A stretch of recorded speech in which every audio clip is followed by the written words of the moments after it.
안녕하세요.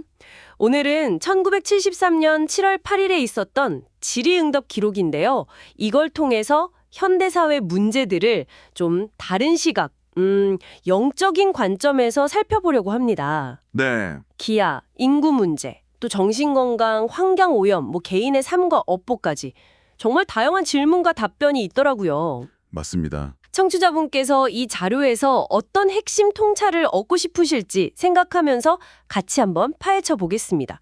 바로 시작하죠. 네, 좋습니다. 이 자료는 그 특정 영적 지도자의 관점에서 당시 사회 문제들을 진단하고 또 해법을 찾아보려는 그런 내용이에요. 네네. 핵심은 역시 눈에 보이는 현상 그 너머에 있는 것, 특히 인간의 마음 상태가 현실에 대체 어떤 영향을 미치는지 여기에 초점이 맞춰져 있습니다. 마음 상태요? 네.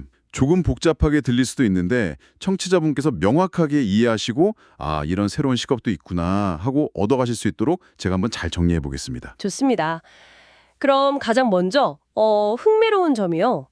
기아나 자연재해 같은 아주 큰 고통 있잖아요. 네, 전 지구적인 문제들이죠. 네, 근데 그 원인을 단순히 외부 조건 탓으로만 돌리지 않더라고요.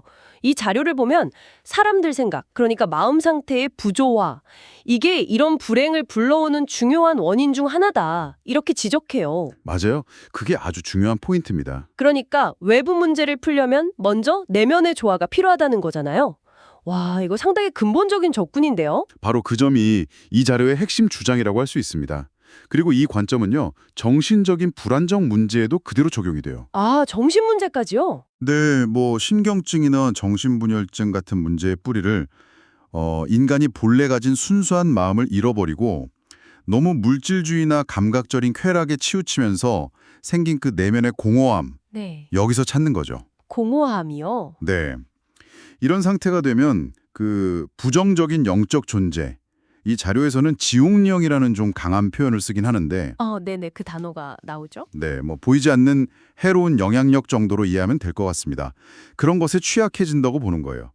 심지어 인격 변화까지 올 수 있다. 이렇게까지 얘기하고요. 와, 그럼 해결책은 뭔가요? 해결책으로는 결국 개인과 가정이 먼저 올바른 마음 상태를 회복하고 또 가정 내에서 조화로운 환경을 만드는 것. 이걸 제시합니다. 그리고 PCB 같은 환경 오염 문제도 마찬가지예요. 환경 오염도요? 네. 이건 역시 인간의 이기심, 또 물질 중심적인 사고가 결국 자연과의 균형을 깨뜨린 결과다. 이렇게 보고 있습니다. 그렇군요. 그런데 이 마음의 역할이라는 게 사회 문제를 넘어서 인구나 우주에 대한 관점으로까지 쭉 확장되는 것 같아요. 맞습니다. 특히 인구 증가에 대한 답변이 정말 독특했어요. 영혼은 불멸하고 계속 윤회한다. 이런 전제하에서 네, 그렇죠. 지구 인구 증가는 어느 정도까지는 자연스러운 현상으로 보는데 동시에 인류가 지구에만 사는 게 아니다? 다른 천체에도 존재할 수 있다. 이런 가능성을 얘기하더라고요. 그렇습니다. 거기서 더 나아가서 인류가 내면의 조화를 이루고 영적으로 성장하면 다른 천체로 이주할 수 있는 그런 길이 열릴 거다. 이런 비전까지 제시하죠. 와, 다른 천체로 이주요? 네. 마치 미국의 달 탐사 성공 같은 과학기술 발전도 물론 중요하지만 그 바탕에는 올바른 신념과 마음가짐, 그러니까 여기서 말하는 마음이 있어야만 진정한 진보, 그리고 영적인 가호까지 따를 수 있다. 이런 설명이에요. 당시 소련과의 우주 경쟁을 예로 들면서 이 점을 좀 부각시키더라고요. 결국 우주 전체로 보면 영혼의 총량은 일정하고 지구 인구 주제는 이 더 큰 틀 안에서 이해해야 한다. 이런 시각인 거죠. 굉장히 큰 그림이네요. 그럼 이걸 개인의 삶으로 좀 초점을 옮겨보면요. 역시 카르마, 즉 인과응보의 법칙이 강조되는 것 같아요. 네, 맞아요. 자신의 생각과 행동이 결국은 자기 자신에게 돌아온다는 거죠. 태어나기 전에는 다른 사람들을 위해 헌신하겠다. 이렇게 약속을 하는데 막상 태어난 후에는 그걸 잃고 이기심에 빠지기 쉽다.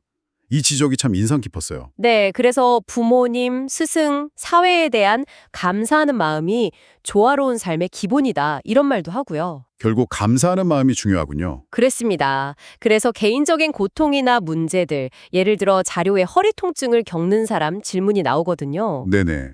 그런 경우도 단순히 현재의 물리적인 원인뿐만 아니라 과거의 자신의 행동이나 마음 상태와 연결될 수 있다. 이렇게 보는 경향이 있어요. 과거의 행동이나 마음까지요? 네. 그래서 해결을 위해서는 무엇보다 자기 성찰, 정말 자기 성찰을 통해서 자신의 이기심이나 욕망 같은 내면의 문제를 딱 인식하고 올바른 마음 상태를 회복하고 또 잘못된 믿음이나 집착 같은 걸 놓아주는 과정, 이게 꼭 필요하다고 강조합니다. 자기 성찰이 핵심이네요. 네.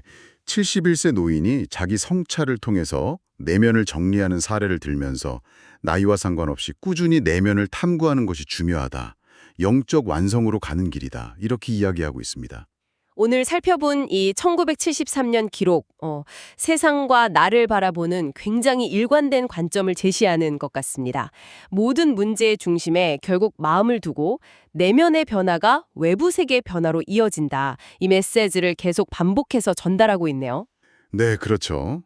청취자분께서는 이 내용들을 들으시면서 어떤 점이 가장 와닿으셨을지 저도 참 궁금합니다. 네, 이 자료는 정말 현상 너머의 본질을 보려고 노력하면서 동시에 개인의 책임과 그 변화 가능성을 아주 강하게 이야기하고 있어요. 네. 그래서 마지막으로 청취자분께 이런 질문을 한번 던져보고 싶습니다.